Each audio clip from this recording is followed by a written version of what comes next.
Hello, people of Earth, and maybe beyond. Welcome to episode 7 of the Adventures in Novus podcast. It's time for a new town to explore. Do all the NPCs sound the same? I call it the Trader's Haven accent. We have socials and stuff. Like and follow. Anyways, enough of that. Let's just get into it with a recap from Travis. When last we met, our heroes, now with 15% more Akimbo, set off after Claire, after she fell into a trance-like state, mentioned her mother, and started walking through the woods. After walking for some 2 hours, our party was set upon by 2 snakes, a large one that Anders was able to slay in one swing of his sword, and a small cobra-like snake that was tiny, next to impossible to kill, and had deadly venom, that I was able to shrug off after each of the little bugger's repeated bites. So we finally realized that Anders should use his sword instead of try to cover long distances in heavy armor. So we followed Claire deeper into the air of it, where we met a swamp hag. Claire screamed "Mother" again and moved to be by her side. A heated battle ensued. The witch almost slew Akimbo with many curses and magics, but he pulled through. Crick, our fearless leader, managed to put the hag to sleep briefly, and has capitalized and slew the gruesome woman, thereby releasing Claire from her trance. All right, thank you, Travis. And before we get into the story, let's talk about Travis and Crick, because you've both leveled up. And I thought you were going to say we're in a relationship. We need to fill out a form. Yeah, that too. So first, tell me what's new and exciting about your character, Travis. Yeah. Well, level 2, Travis gets to choose a special feat, because normally you only get a feat at every odd level. So 1, 3, and so on. But because of my ranger class, I get to pick a feat tree. But the one I went with is archery. I'm going to double down, try to get some shots going. And from that, I get to select a feat from a list that I don't have to worry about prerequisites from. So it's some really cool ones. But I'm taking a feat called Precise Shot.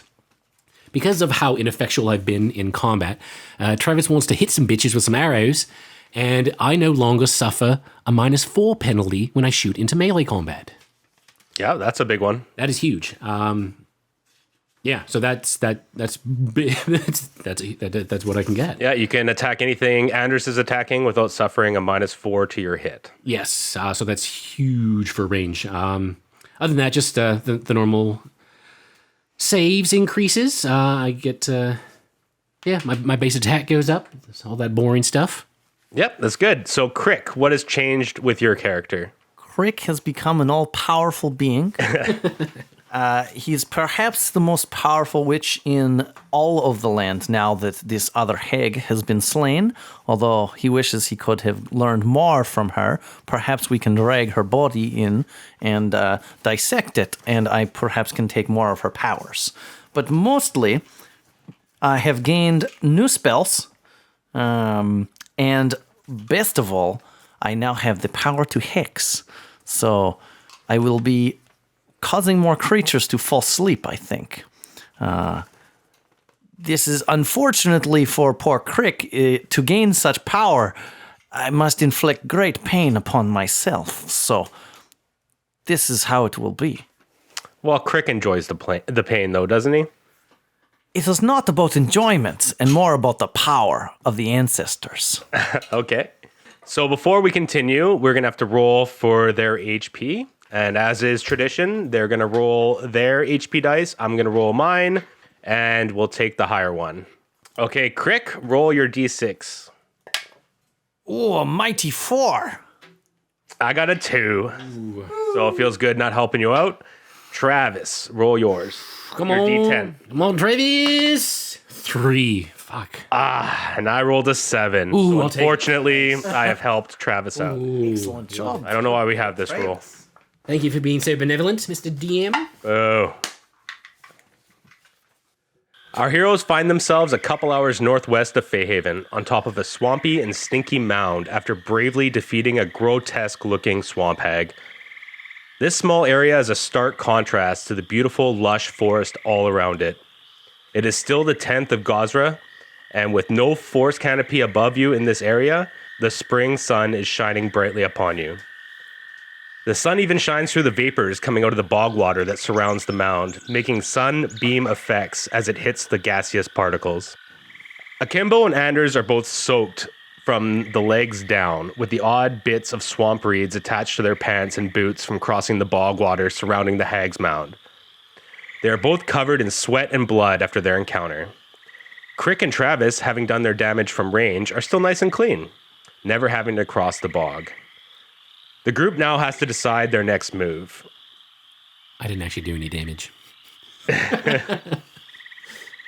Claire is still there.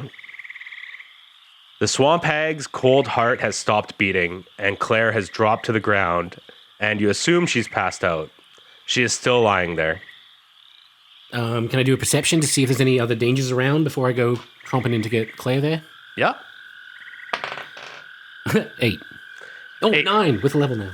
Well, with 9, you don't notice anything out of the ordinary. We need to help the poor lass. Yeah. What is wrong with this girl now? Well, I start walking towards her. Okay, so you walk towards her. yeah. We all converge on Claire and we help her out of the muck. She's on the mound, so she's kind of just like not moving on the ground. Okay, heal check. Yeah. Current state of Claire. 21. So 21, she's alive and she's breathing. Her heart's beating, and she appears to just be unconscious, as if she's fainted. Okay, does she still have the appearance that she did before with like the long fingernails and... Yep, she does. Okay. We might need to consider restraining her for when she wakes up. Excellent idea there, Anders. Just in case, you know. Does anyone have anything to tie her up? I have a little rope. Excellent. And then perhaps, Anders, you can carry her. Absolutely. What is this Unless- beautiful creature, though? She must have some items. We shall loot her corpse. Yeah, what is this? So what do you guys do? Do you tie Claire up? Yeah, we're gonna tie just her hands up in front of her. Maybe her legs, we want to restrain her for her own protection. Maybe So she you're tries to gonna- run off in the woods. She hears another mother calling. So you guys start attempting to tie her up, and she slowly starts coming to. And she looks up and sees you three above her with rope. Easy, lass. Easy. And she just goes, what? What happened? Ah, good to see you alive and well there, Claire. What are you doing here now? Do you remember how you got here? No, we were in Fayhaven, and now I'm here, and you guys are tying me up. Now, Anders, I don't think you need to keep doing that. Right, no, we're good. Seems we are speaking to the correct Claire now. I assure you it's only for your own protection. Why? Look around you. Do you recognize that? And I point over at the hag. Oh my god, where are we? And Claire, kind of sees her hair fall in front of her face as she looks around, and she sees that it's disheveled, and she goes, my hair. And then she sees her hand with long fingernails as she reached for her hair, and she panics and crawls over to the foul-smelling water, and for the first time sees her new reflection. Her face turns distraught, and she brings her hands to her face and just starts crying. Now, Claire, it's okay. You're much more beautiful now than you ever were before. How will anyone accept me like this? I'm a monster. Yes, a beautiful monster. It's okay, much like us. My skin, it's green. Yes, it's beautiful green. And she just starts crying like, your words have not helped. Now, look on the bright side. At least you can turn some of those nails into cocaine nails. Party witch. That's an edit, I think. The party witch. Okay, so Andrews doesn't say that then. Well, I don't think it makes a lot of sense. Travis, perhaps you should talk to the girl. Yeah, okay.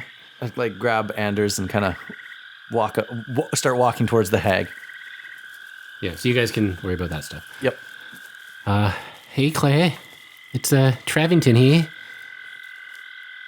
What do you want? I just want you to say that, outward appearances, they don't mean much.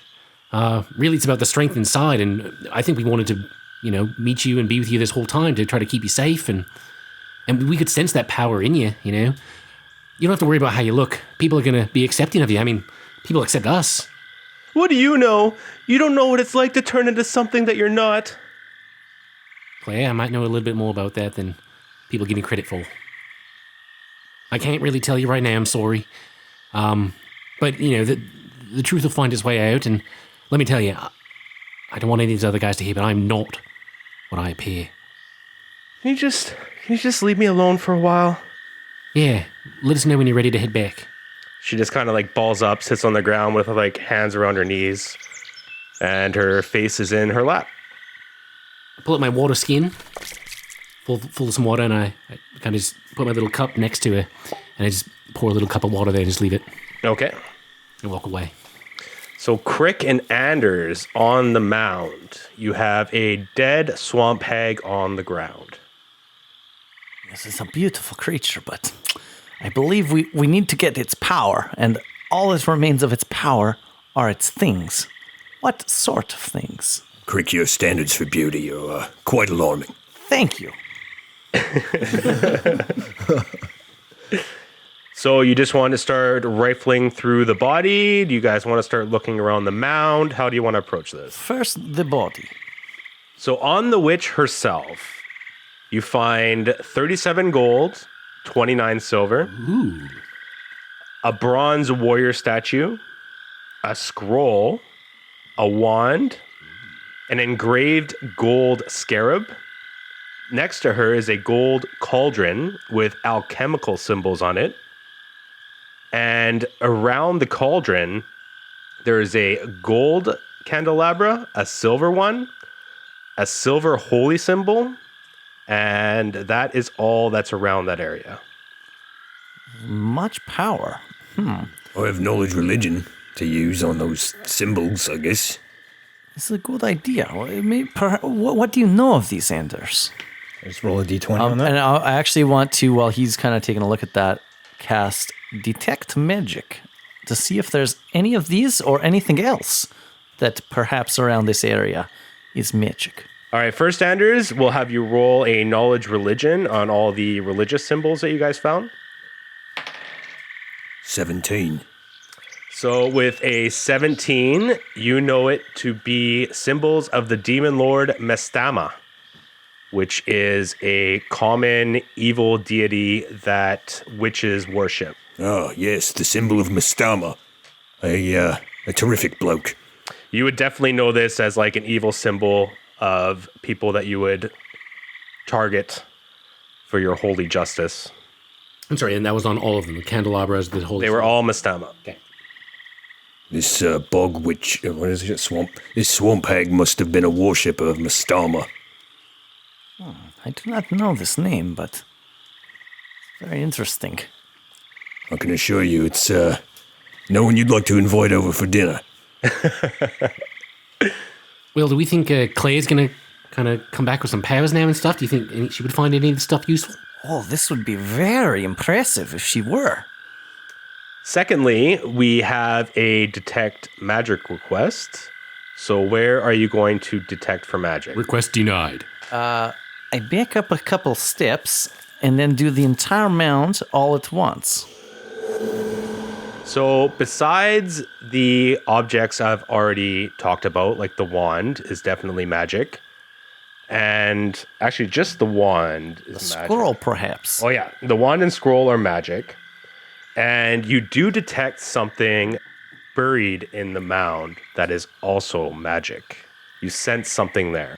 Okay. Hey, Anders, come to here. Right. And I kind of head over to the spot where it seems to be buried. I believe there's some item here. How far down was this? Good DM? It's about a foot underneath the. It's about a foot underneath the mound. I'm calling it right now. It's going to be Okay, useless. I just begin digging out. Do we have a shovel? I don't have Okay, I got some claws on my hands. It should be fine. Yeah, and the ground is not like super firm. It's swampy ground, so you're easily digging through the moist soil And it's not long before you come up into something that is hard. Moist and hard. Okay, I think I have found something here. I pull it out. What you find is a small wooden box. Right, are we going to inspect this box for any Yes, traps? I wish to look at it. It is just a basic wooden box with 2 hinges on it. There's no lock. Open this box. So there happens to be a trap guarding the hag's booty. Son of a bitch.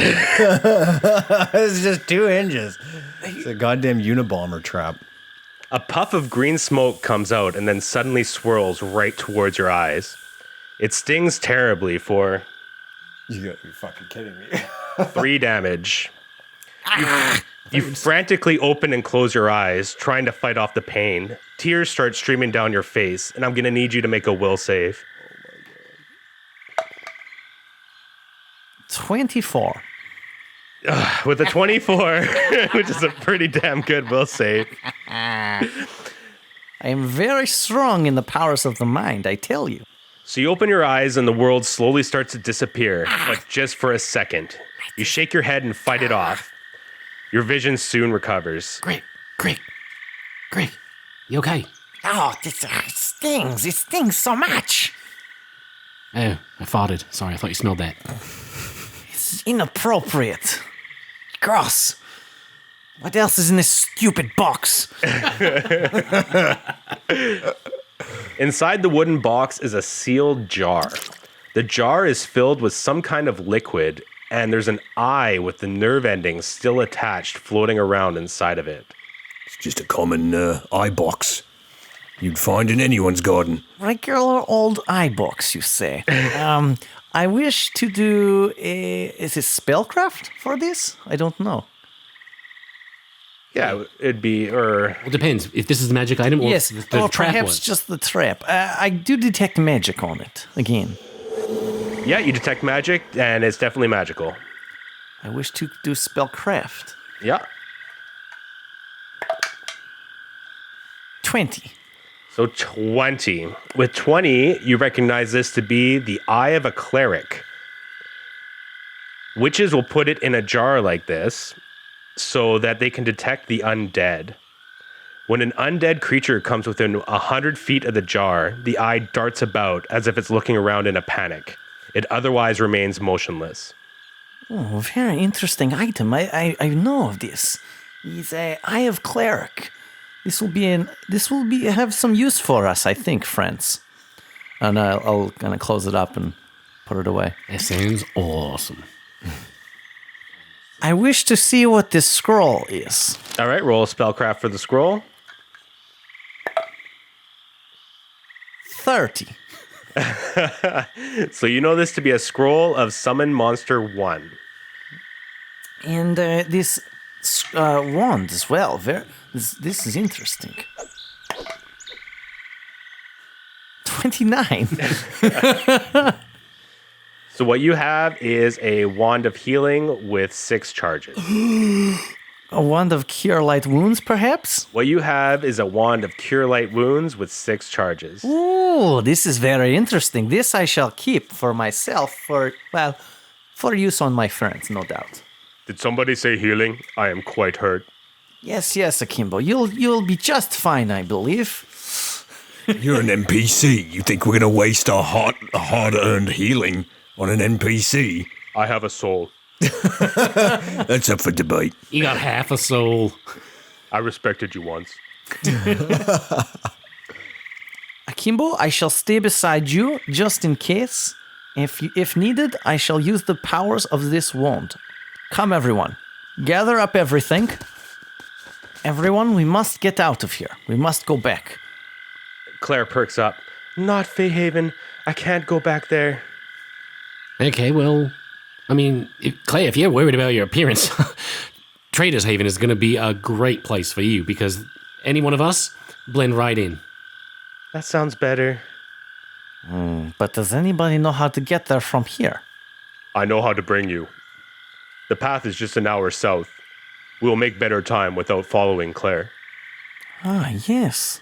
She was making a poor pace before. We can speed things up. Okay, Akimbo, and I stay next to you just in case anything comes near. I will heal you with the powers of this magic wand. Can you walk under your own strength, Claire? Yeah, I'm fine. Right, onward. South, then. Pull out my compass, fly north, head south. It's okay. I know the woods well. You just point where I need to go. I'll take the lead. So Akimbo kind of... I just kind of wanted to make fun of him bleeding or whatever, but whatever. Yeah. No, Akimbo's he's kind of a weird character I made. Don't be such a whinger, Kimbo. It's a flesh wound, you're fine. I just Put said pressure I on needed it. healing. Put pressure on it. Stiff upper lip and all that, you know. I will manage.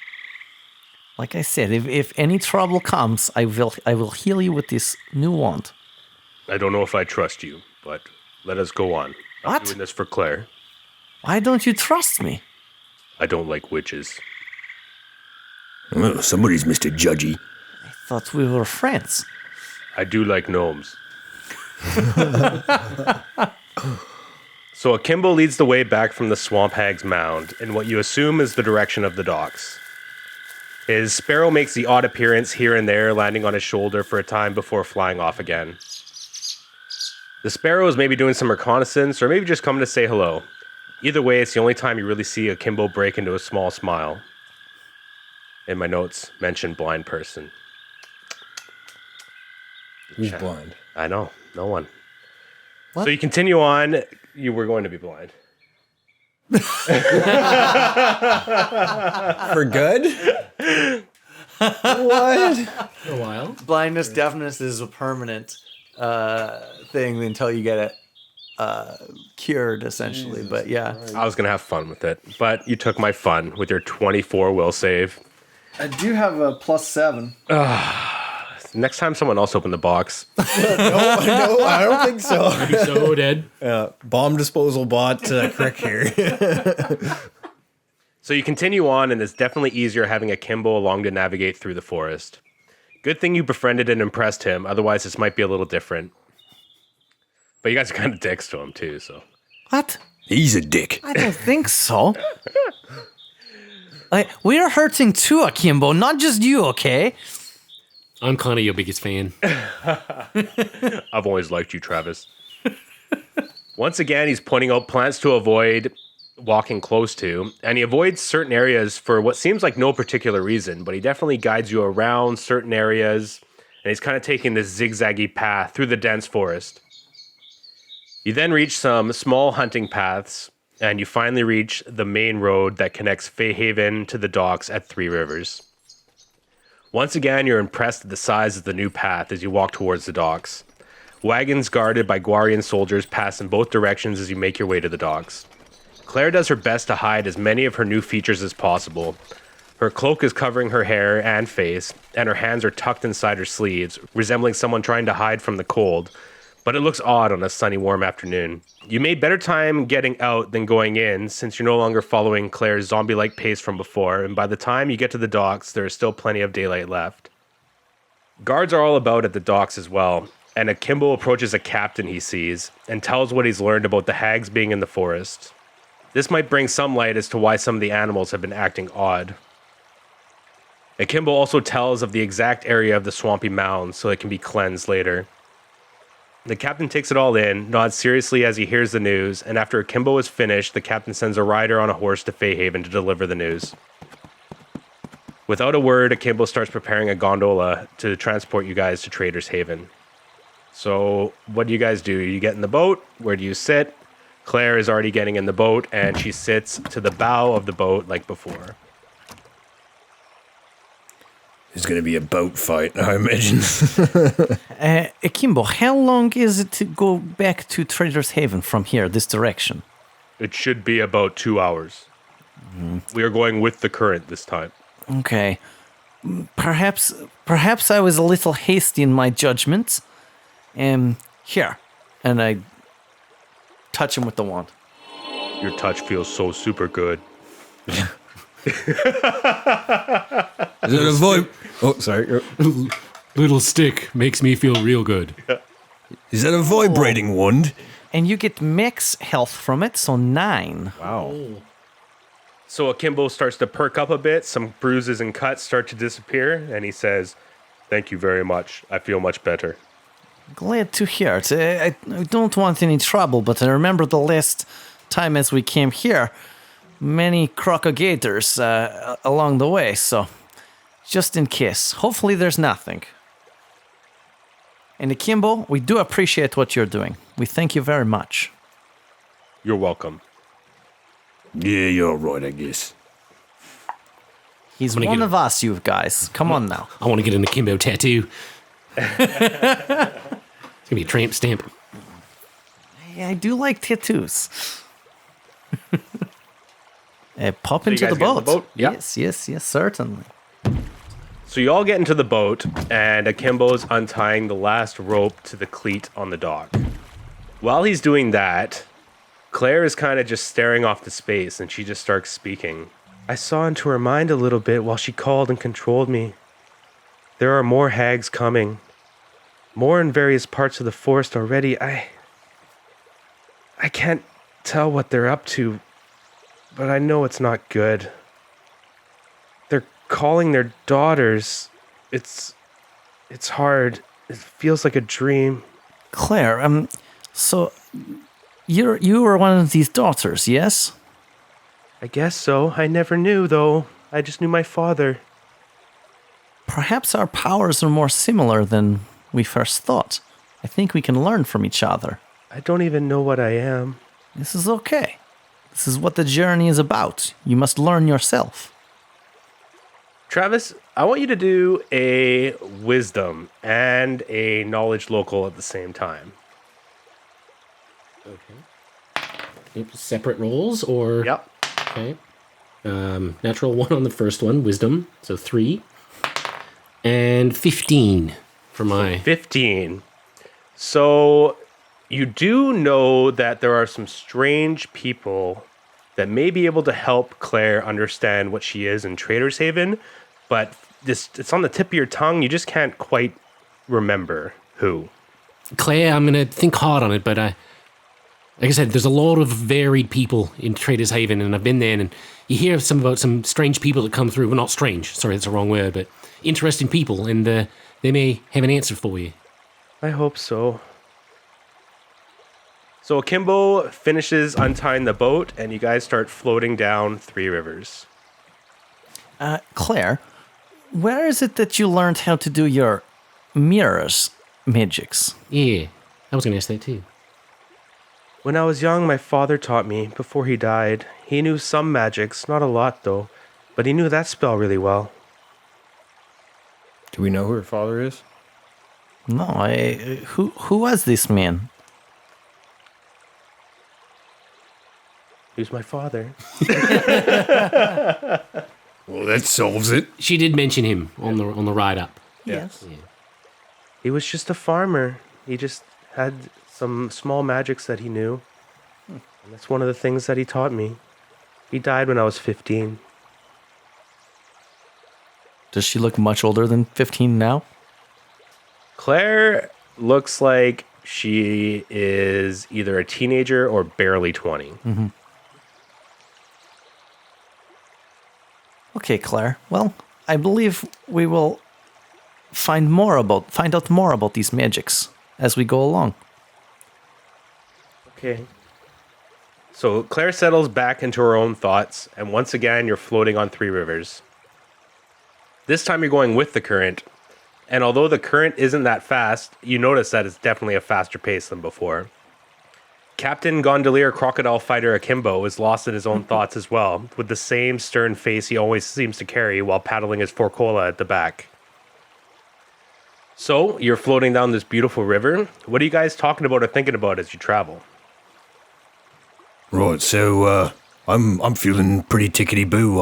I had kind of a good time smashing things and slashing things and ridding evil from the world, so things are starting to feel a bit more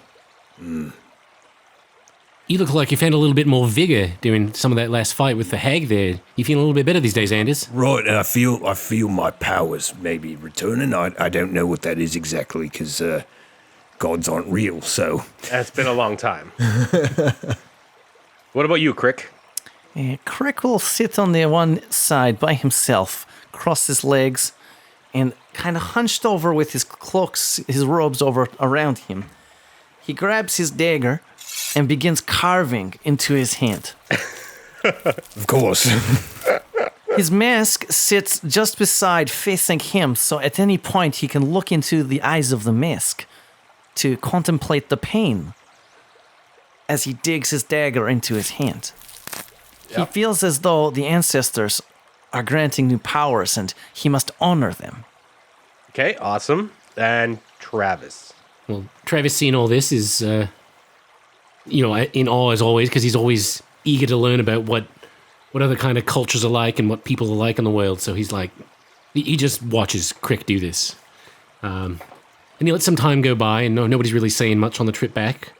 It's been a long day. And Travis starts to think about Claire and her comment about, not understanding, or people not understanding how you can change a bit. So Travis has some stuff to get off his chest, so he's going to pipe up to everybody on the boat, and he says, "Boy, you lot, I feel a good connection with a lot of you. Even after these few short days, but you've all had my back and shared your stories of heartbreak and even provided me with some guidance. There's a few things everyone's got to know before we get back to Trader's Haven. This is why I really wanted to exhaust all the possible options before resorting to this. So, well, my tale of woe starts about 3 years ago. True fucking story. I was a young lad of about 23. I had moved to Trader's Haven only a few days prior. I left my home after my mom died the year before that. My old man, who wouldn't even let me leave the yard for fear of bandits, wild animals, and even Callum soldiers, forbade me from going. So of course I told him to shove it and set out on my own. I learned very quickly he was very right about the nature of the world outside of my yard. So I arrive in Trader's Haven, bright-eyed and bushy-tailed, ready to do my part, find my adventure. And I got my chance right quick. See, I'm walking down the street, no one's really looking at each other, heads down, lots of grunts, muffled conversations. You can hear people haggling in the shops and stands scattered everywhere. So no one really talks to me, but I get a sideways glance here or there. You'd think they'd be used to strangers in a place like this. So I hear commotion around the next corner and go to investigate, and I see these two hulking guys yelling and chasing a smaller guy running for his life right towards me. He doesn't see me and runs straight into my chest. He stops dead in his tracks and falls backwards, like he run into a brick wall. This guy looks up at me in amazement. He goes to say something, sounds like help me, but he doesn't have time to say more as the goons catch up to him. They grab him, easily lift him up by the arms, and they say, "You little idiot, you think you can get away from the taker?" I quickly blurt out, "Hands off my mate there, fellas."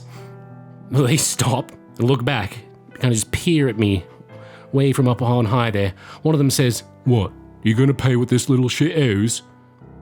I know I shouldn't get involved, but from my mouth I hear, "How much does he owe?" 12 silver, they grunt back. I turn out my pockets and I'm just short. No pun intended. I promise to have the rest of them by the morning. They seem to accept that and just toss the guy into a puddle of mud on the side of the road. After they leave, I help him up. Wordlessly, he manages a slight thanks and motions for me to follow him. We take a few turns here and there, and before long I'm completely lost. Up and down alleys, we come to a dead end. He pulls aside a torn sheet and there's a hidden entrance behind it.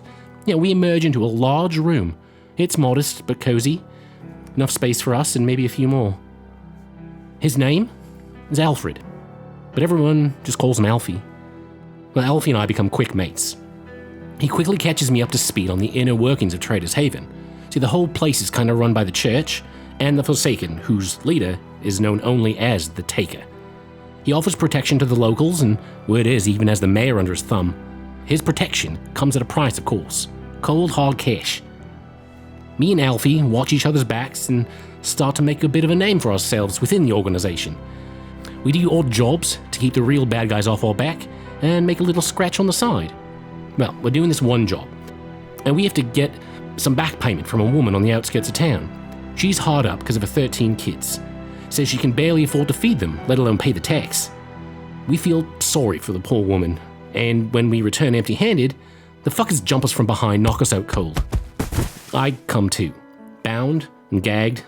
I'm tied to a tree. It must be somewhere out in the Edivan. On the ground in front of me, motionless, is Alfie. The Goon twins, who I've since learnt are called Thing 1 and Thing 2. They have their eyes fixed on Alfie.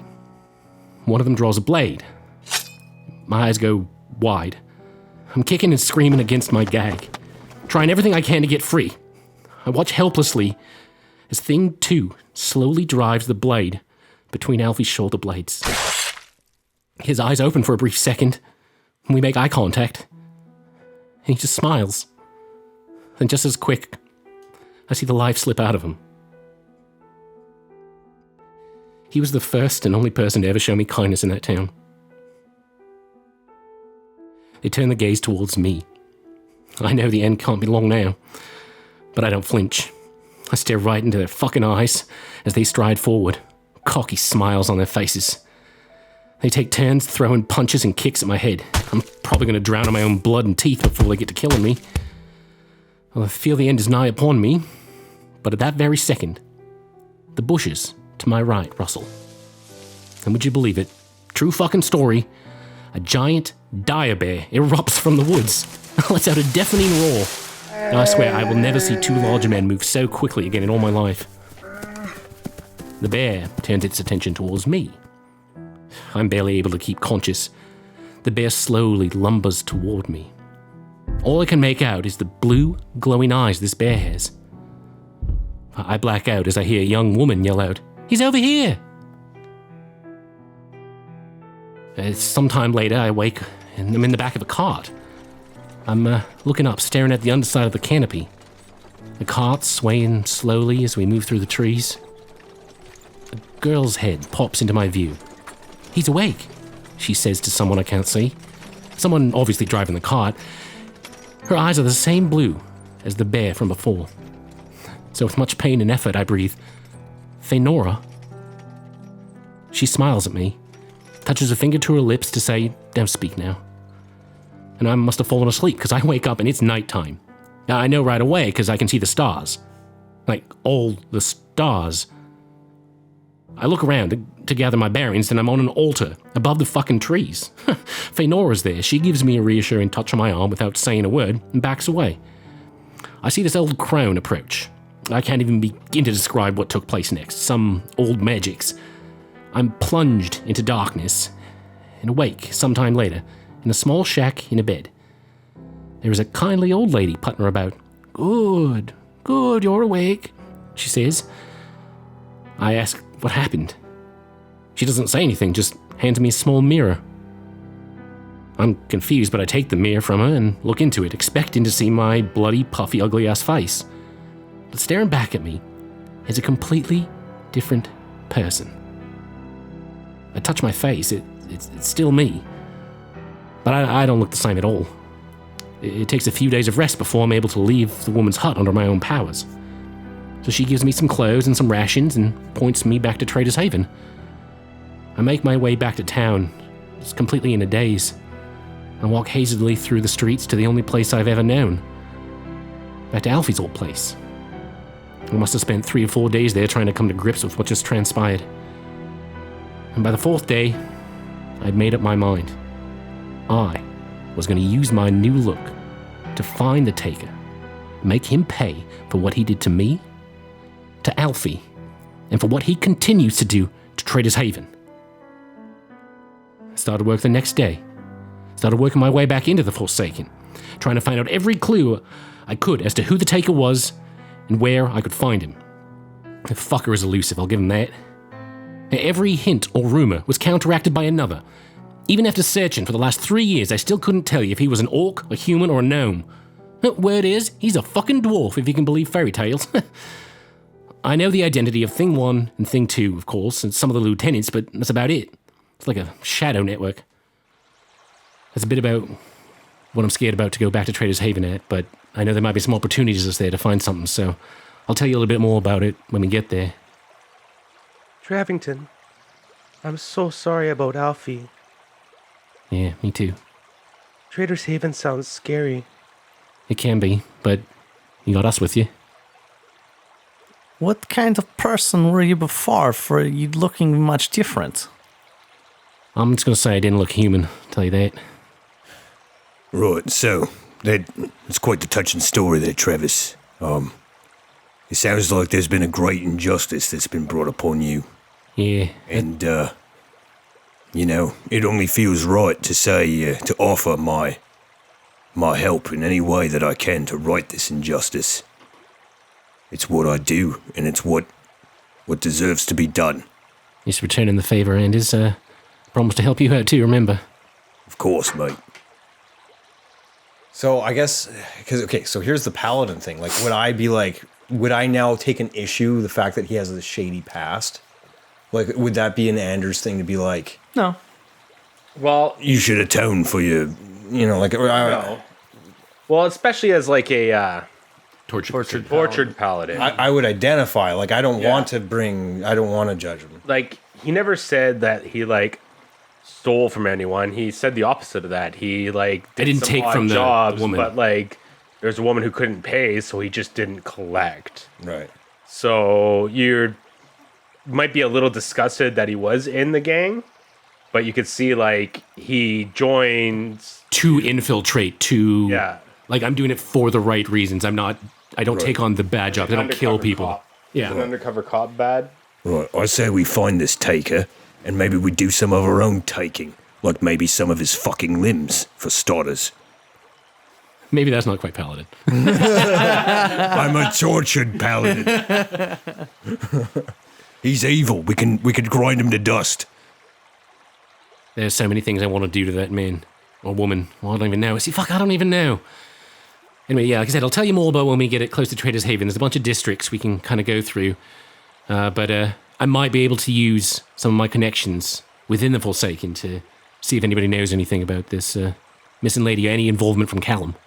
This sounds like a dangerous place for us to be, especially if we're trying to find the princess, but also maybe good leads shall be had there. Yeah, hide amongst the crowd, you know, a bit. I am still stuck though, Travis.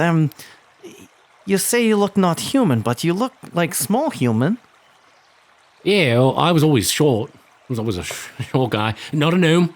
Don't worry, Anders. No, never a gnome. I've seen your fingers. Yeah, I do speak gnome, but that's I learned that from my dad. So you changed too. Yeah, part of it was at first I thought I was cursed. You know, meant to look like a human. I never was a fan of humans. You know, but then to look like one, it felt like a curse, and I really didn't trust myself. I know who I was, right? But then I remembered that inside is always me. At least you're still handsome. I'm a freak. And Crick's just like looking at her, just like smiling, like, she's beautiful. There's a load of codswall up there, Claire. You're just fine. Don't worry. Do love the particular green of your skin. It's quite nice. I don't know. I'll never be able to go into Feyhaven again. Not like this. You didn't see anyone looking like me in Feyhaven. Like, look down at my own arms. I suppose. Maybe in time you'll learn to use it as its own power, Claire. I hope so. Can you sit next to me, Travington? Yeah. I'll just go and I'll lay back and she can fall asleep on my chest or whatever she needs to do. Or whatever she needs to do. Just like... Just throw that in there. That's what I was imagining too. Travis does not have impure thoughts. It's gross. And all this too, kind of Crick like closes his hand and like a bunch of blood just kind of going all over his arm, and he just kind of washes it off into the water and goes back to his business. They put the blood in the water! So as you guys have been talking, the river has been winding back and forth. It's been getting wider and shorter. The depth has varied a little bit, back and forth, as Travis has been telling his story, and you guys continue to get closer together. Blood in the water now. I need everyone to provide me a perception check. Ooh. 13. 23. 18. So with a 23 and an 18, Travis and Crick hear a large splash in the water to the west. You both look in that direction, and you see that there is an arrow perpendicular to the water with an effect similar to a shark's fin, and it's approaching the boat. Through the clear water, you can clearly see a crocodile approaching. Akimbo right away sees it as well. And he says, "Do not move." Do you guys move? I bloody knew it. That thing's come back. All right. think we should listen to Akimbo. Stop your nonsense. What's he gonna do? Jump in the water and steer that crocodile away by the arrow like some sort of rudder? You did it before. Well, then he's got an extra handhold, doesn't he?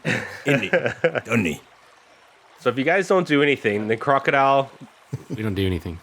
gets close and starts swimming parallel with the gondola, barely 2 feet away. Akimbo places the paddle in the boat, leans over, and grabs the arrow. With a strong and quick yank, he removes the arrow, and the crocodile instantly changes course back to where it had come from. "I believe this belongs to you," Akimbo says in kind of a tone that you don't quite know if it's a joke or maybe a little disdain, but he throws the arrow in the direction of Travis. Like nicely, not like at you. Yep. Good dart. Oh, natural one. He hit Claire. 180. I love darts. Roll a d20 to see if this arrow's still usable, because I know you've been counting your arrows like a responsible ranger. Absolutely. D20. 14. 14, so that arrow is still usable. Travis will catch the arrow, and he's going to put it back into his quiver. And as he's doing so, he remembers he used to have, thinking back to kind of his younger days after reminiscing like that, he thinks back to his trapping days with his dad. And he pulls out one of his special arrows, it's barbed arrow, so it's going to actually stick a little bit better into whatever he can hit, if he hits it, which he's proven not effective so Yeah, far. there's a 1 in 20 chance Yeah. this arrow's going to hit. So what he wants to do is get one of these barbed arrows out, and he has some rope. So you're going to tie one end of the rope onto the back of the arrow and put that right in his quiver, right against his back, like so he knows exactly where it is. It's like normally he reaches for his other arrows, and they're all sort of scattered about behind him, but he's going to reach for that one if he ever needs to, and he's going to be able to fire that arrow, hopefully latch it onto something, and that rope will be attached, so I can then grab that and keep whatever I've got attached onto the rope. Yep, that's no problem. It's if you were doing that in a pinch, there would be certain rolls you would have to do for that, but because you have nothing but time on a boat, you can say you take 20 to make sure that the rope is tied and the arrow is exactly where you want it to be. And as a ranger, I'm going to give you the fact that you're going to know where one different arrow is in your quiver. So that's no problem and might come in handy. As you're doing that, Akimbo actually opens up a little bit and he says, "You guys talk a lot. This is out of character for me. But there are some things I feel you should know that might help about Trader's Haven. Without Trader's Haven, there would not be Gware." And he continues on and gives you basically a free knowledge history on Trader's Haven. Cool. You learn that Trader's Haven is actually the oldest human settlement in the known world. Being so close to so many rivers and a resource-rich forest, it was very attractive to early humans in Novus. Some humans would venture into the forest, and some would do it the right way and others would do it the wrong way. The ones that did it wrong would fall victim to many dangers the forest holds, but the ones who entered with respect profited greatly and found ways to go deeper and deeper. It was those humans who eventually found something deep in the forest. Akimbo goes out of his way to be vague on this subject, but it was the birth of their belief in Pharasma. And soon Feyhaven was established with the help of an ancient green dragon named Nakata. Since then, Gware has only a minor presence in Trader's Haven, using it as a trade hub like everyone else, and they stay away from all the politics. Travis mentioned a bit of the politics before, but they're basically simple. They have a mayor who is technically in charge, but much of the city is run by a mafia known as the Forsaken, and another large portion is run by the Order of Paladins loyal to Abadar. It's a delicate balance, and even though both factions absolutely despise each other, a civil war would tear the city apart, and neither side wants that. Trader's Haven is known for its unique and wonderful wares found nowhere else in Novus. It's a very much who you know kind of town as well. I'm tired of talking now. We're almost there. Thank you for this info. These It should be very helpful. and the Akimbo guy never shuts up, eh? I've noticed this too. He talks a lot. Bloody chatterbox. Yeah, for a Gwarian, that was a lot of talk. In the last leg of the journey, another tropical storm happens. This time it only lasts a few minutes, though. But it is accompanied by thunder and lightning, and is enough for the heavy rain to soak everyone. Akimbo doesn't flinch throughout the storm, in nothing but his grass skirt and broken flambard tied to his back. The evening sun quickly returns, and you mostly dry up by the time you reach the docks at Trader's Haven. The docks at Trader's Haven are much larger and spread out than the Fayhaven docks. Well, lady and gentlemen, welcome to Trader's Haven. I pass out pamphlets. Little maps, you are here right now. I can't read. There's pictures. This is a map. What do the lines mean? Welcome to Trader's Haven. Now, the things I want to point out are there's a small Gwarian compound that isn't under the Forsaken's influence as far as I can tell. There's the church district, which is run by the church and the paladins of Abadar. Their knights are the only thing keeping the Taker from assuming complete control. The central trading district, the slums, and the middle ground where the mayor lives, and finally the farmland extending down one bank of the Three Rivers. See, that's why they call it the Three Rivers. At Trader's Haven it splits. The westernmost river, the Adavan River, runs out to the sea for trading, and its floodplains help cultivate the surrounding farmlands. The central river, called Great River, heads south to Great Lake, right around where Claire said she was from. And thirdly, heading southeast is the River of the Fated. The river is guarded, patrolled, and locked down, as it leads right into the heart of Calamian lands. All of this is to say that, with the shady nature of the missing princess, I think, with much trepidation, we could use my contacts here to find out a little bit more about what's going on, and Calyptus did say that the hut might be down in this direction. You have now reached the docks at Trader's Haven. The first dock is that of the Gwarian compound, and that is where Akimbo navigates the boat. You can see further down that there are more and more sets of docks. You can see that the next set of docks are the boats that come from the River of the Fated. It is on the docks belonging to the River of the Fated that you see 6 crucified bodies on posts, which are the first thing that anyone coming from that river would see. They are sunburnt and decomposing. Whenever a spy comes from Kalam and they're caught trying to trade here, they are put there. Well, that's a heartwarming greeting, isn't it? Smells like ham. Past the docks of the River of the Fated, there is the Great River docks, and past that, there is the Adavan River docks. Crows and seabirds are flying around looking for scraps as traders, soldiers, and just people keeping track of things on ledgers are all busying themselves. You don't only see humans everywhere, but you see half-orcs, halflings, gnomes, half-elves, and even the odd elf are visible. You also see many different kinds of boats, from large barges to smaller fishing vessels from different areas of Novus. The River of the Fated also has a large gate built like a bridge across of it, where it breaks off from the Three Rivers. It has a giant portcullis with bars 2 inches thick dipping into the water.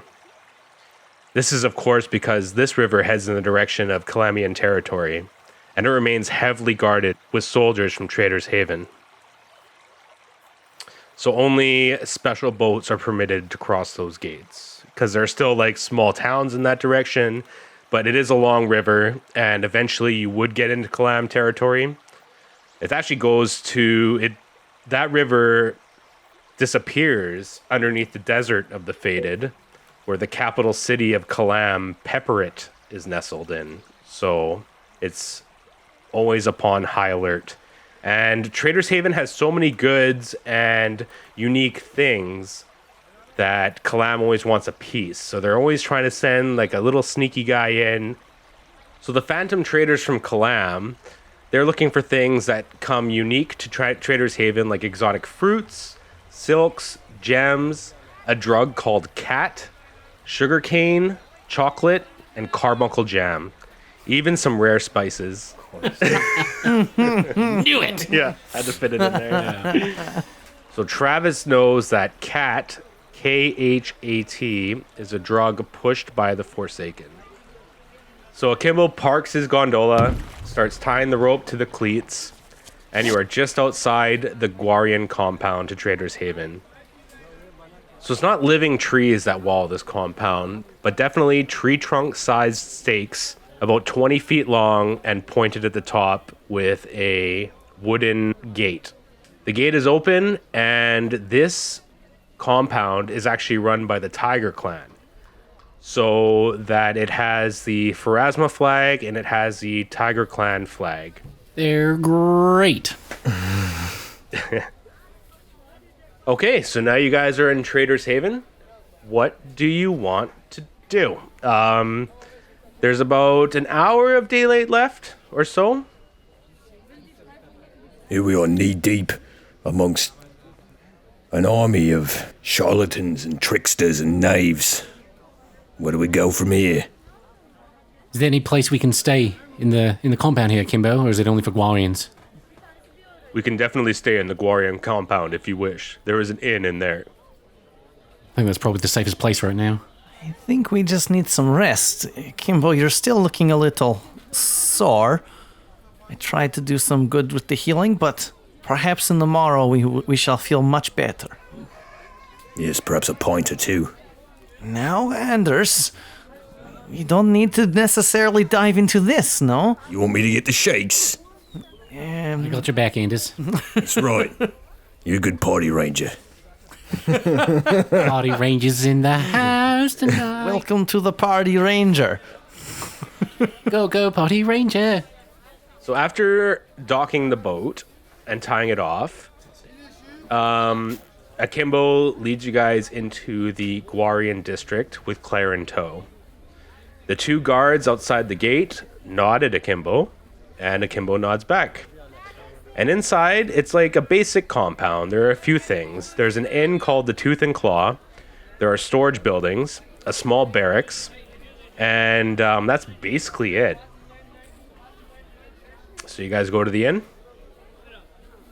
What is a barracks and a storage fucking thing? So they would have like a barracks for the Tiger Clan warriors to stay in. Yeah, we got no business there. And there are storage buildings because Gware uses Trader's Haven for trade as well. It's right near the dock, so they can just ship Exactly. everything in. Can't steal anything, so I like how you're all upset by this. oh, you just wait until we make an evil campaign where we're rogues and charlatans and Can't wait. stealing everything. That'll be on the next pod. Maybe if you pay for our Patreon, we'll make an evil campaign. If you make it so I don't have to work a day job anymore, then Oh, you guys wouldn't even believe the content we provide if you could give us enough money to not work. Maybe we'll just go on a bender. I don't know. Excellent. So do you go into the inn? Anders starts heading towards the inn before anyone can say anything. All right. Yes, this is where we should be. Okay.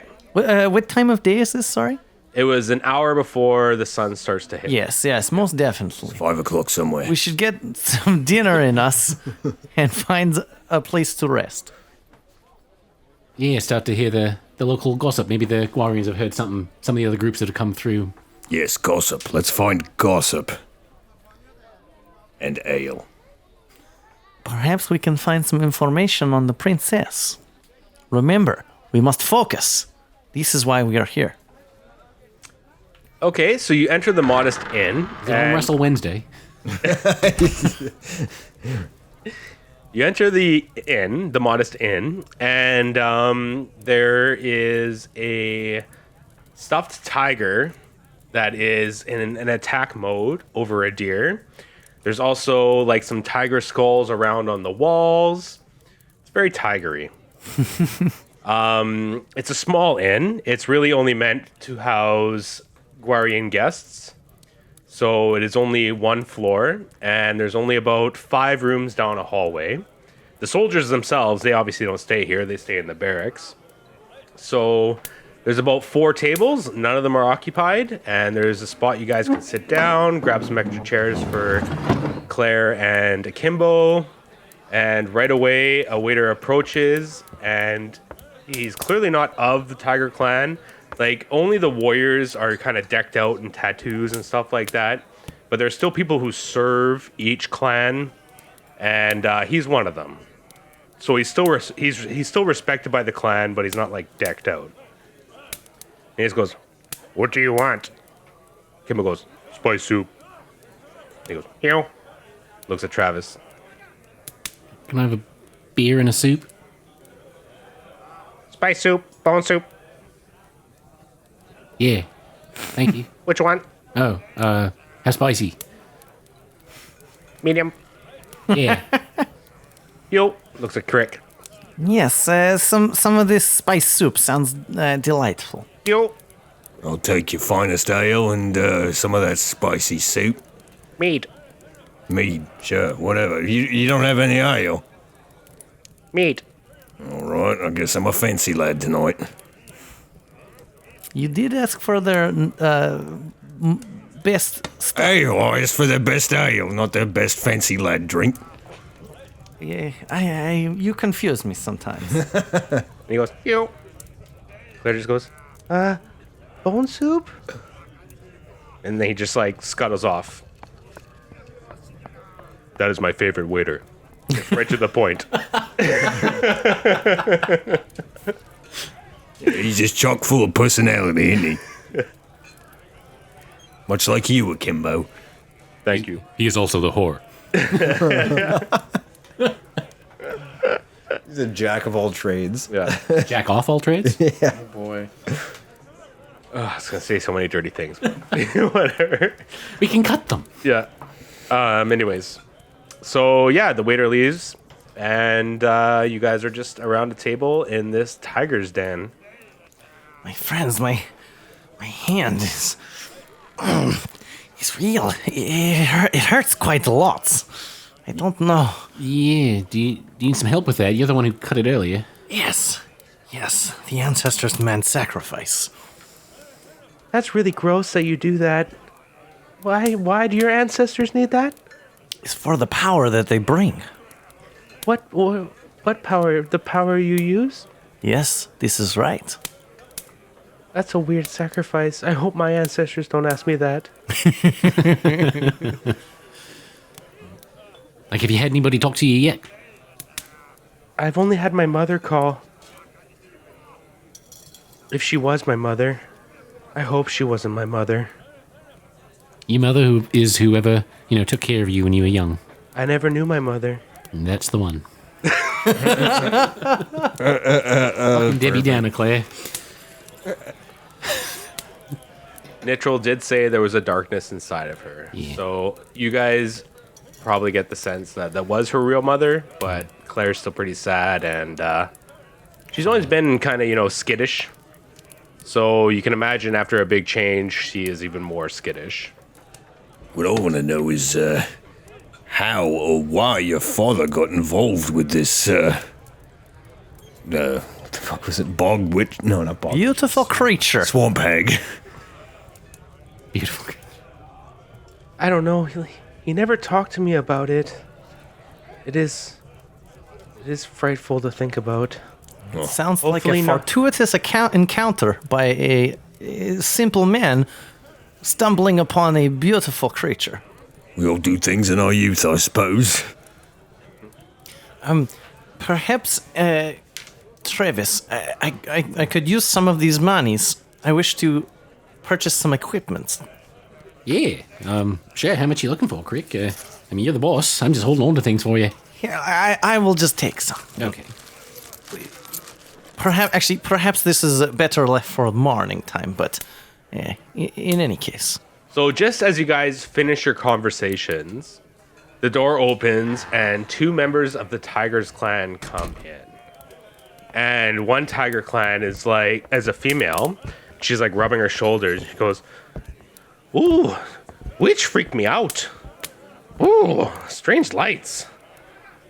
And the man's like, "Yeah, ugh, no like. And they go and they take a seat at another table. They're talking about witch? Perhaps they found more witches. Yeah. Or hags. There was a network of them, wasn't there? We heard that there might be more. I'm going to talk and ask. Feel free or stay, whichever you like. I'm going to walk over to the table. Okay. I'll come along. So they've just sat down and they see a half-orc with a mask and John Travolta hair approaching with a small human. My mask is on to my side. It's hooked on. Oh, you're showing your face. For in here, yes. Okay. Yes. So you're not always wearing the mask. No, it's always with me, but Okay. not always. Smoking. It's like Cut that out. it's like you walk into someone's house, you take off your hat. Okay, good to know for sure. Anders is coming to If this is a trouble area, I leave it on. But right here, I have with me. It's attached to my side. All right, so the whole party wants to walk and approach this table. Claire and Akimbo are going to stay behind. And how do you approach this table? I walk up. Excuse me. Perhaps I buy you a drink. I wish to hear more. I hear you speak about witches. Ooh, thought just freaks me out. I don't like the witch at all.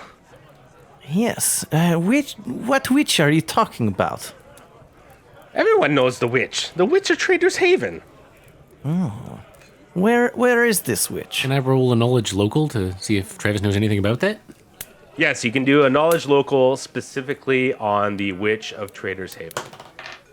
Ooh, 19. So 19. So you're trying to think before if there was any odd person that you could set up Claire with. Mm-hmm. And you rolled terribly on your wisdom check. So you knew there was someone, but you couldn't quite put... It escaped my thoughts. Yeah, you couldn't quite put your finger on it. But now that they've mentioned the witch of Trader's Haven, you're just kind of like, oh yeah, there's totally a witch that lives here in Trader's Haven. You know that she lives just on the outskirts of Trader's Haven, outskirts of the slums, and into the actual Ativan forest a bit is where she lives. She make great flash of light outside her hut. Totally creepy. Why is she doing these things? Ugh, gross. No one knows. Witches are gross. Were you going to visit her? Oh, God, no. Never visit witch. Witch disgusting. Then how you see this flash of light? It was so bright. In the direction. We know the direction. We know the area. Which direction is this? Oh, quick, actually, I actually remembered something. I couldn't think of it before because, nobody talks about the witch that often, but there is a witch that they're talking about. Lives to the north, just out of Trader's Haven, like through the slums and out towards the Ativan there. You have my thanks, fair travelers. Yeah, enjoy your drinks. Yes, being sure we buy you a drink, no problems. Is that all they know? I believe we don't need to speak to them about it, but what else do you know about this witch? We just know she's totally creepy. Okay. What kind of candy bars does she give out at Halloween? Raisins. Ew. This is everything. Burn the witch. I like raisins. The guy's like, what's wrong with raisins? Shut up, Rodney. Crick the witch. What's so wrong with raisins? He's buying I a like box the of raisins. raisins. They are my favorite part. We appreciate the drinks. Okay. Have a nice night. Bye now. Cheers. Yeah, and they just kind of salute you, and yeah, you can take your seats back. And as you all retake your seats, the food is arriving, and the waiter wordlessly just puts everything down what you guys ordered. I believe it was just a mead for Travis and Anders. Yep. And he'll give waters to everyone that didn't order a mead. Yes, and the soups. And you get whatever soup you ordered, and he leaves without a word. I start sipping the soup. The soup is actually delicious. Yeah. There's like some spices you might recognize from the Trader's District area, and you know they didn't spare any expense on making this soup. Quite good. Right delicious it Is is. it just broth? Or is it like veggies and stuff? Which one did you order? Spicy. Yeah, the spice soup is like, it's got like some potatoes and some like broccoli and a little bit of meat. Can you tell that we're hungry? It's got a nice sweat going for me. It reminds me of a nice mulligatawny back home. Yeah, you're getting that nice medium spice where it's not too hot, but you are sweating a bit. Crick reaches into his side and pulls out another scroll, a piece of paper, and starts writing down another word. He's say this again. Mulligatawny. Thank you. Yes.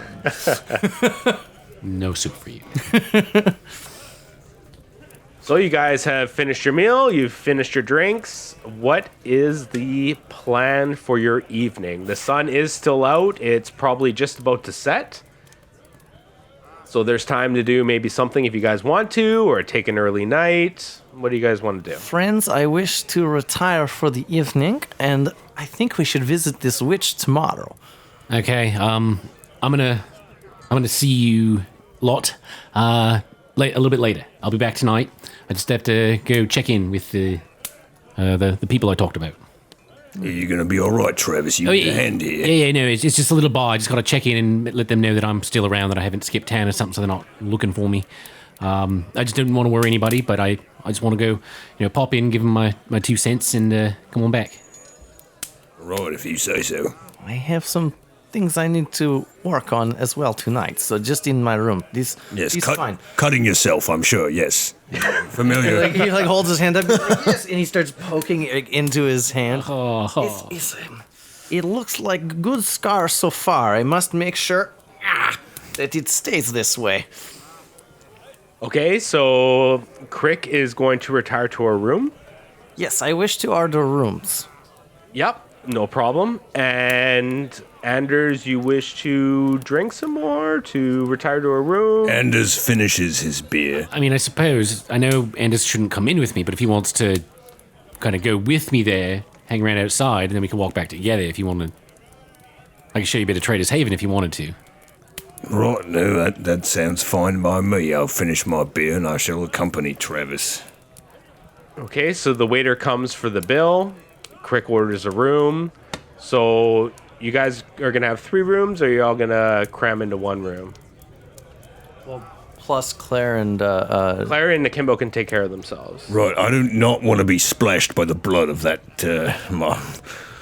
our compatriot here. So you'll want your own room? Companion. Absolutely.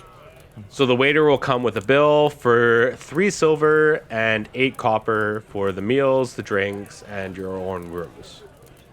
And I scream when I sleep.